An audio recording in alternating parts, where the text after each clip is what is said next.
Eu fico imaginando a memória, 1000 engenheiros pensando 1000 anos não seria capaz de construir um cérebro igual ao nosso.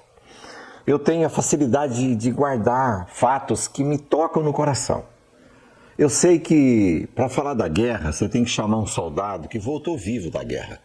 Nós estamos vivendo em constante guerra no mundo e os repórteres de todas as estações de televisão, de todos os veículos, se dirigem até um campo de batalha para descrever o ambiente tenso de uma guerra.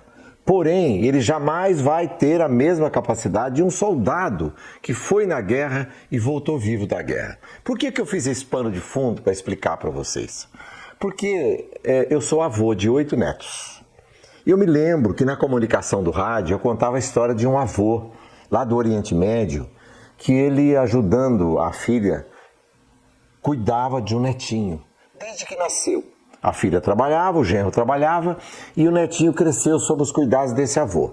E o avô, fruto de uma dor que viveu na guerra, ele tinha dificuldade de andar, porque causou nas pernas dele alguma anomalia e todas as vezes que ele andava ele sofria dores terríveis nas pernas e ficava mais sentado, mas ele conseguia andar, porém com muitas dores.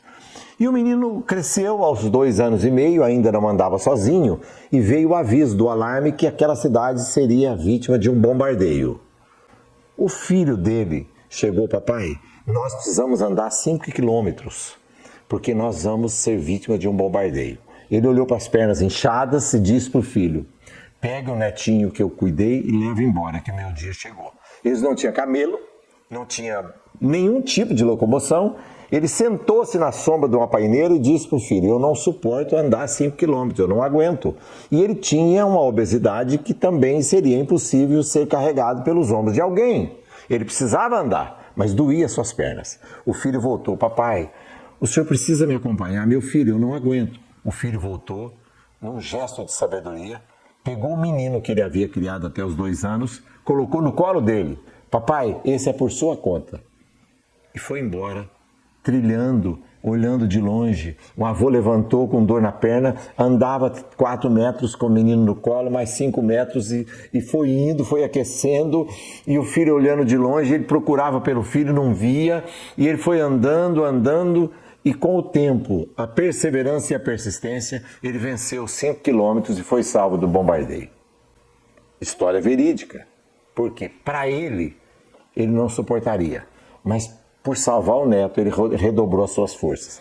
Por que eu disse que para falar da guerra você tem que chamar um soldado que voltou vivo da guerra?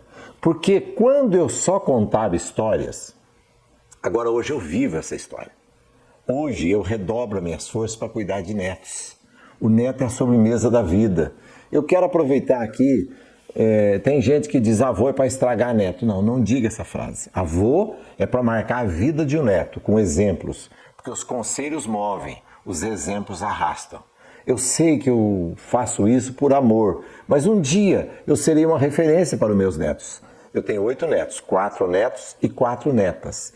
Eu ouço deles uma expressão: vovô, eu não sabia que era assim.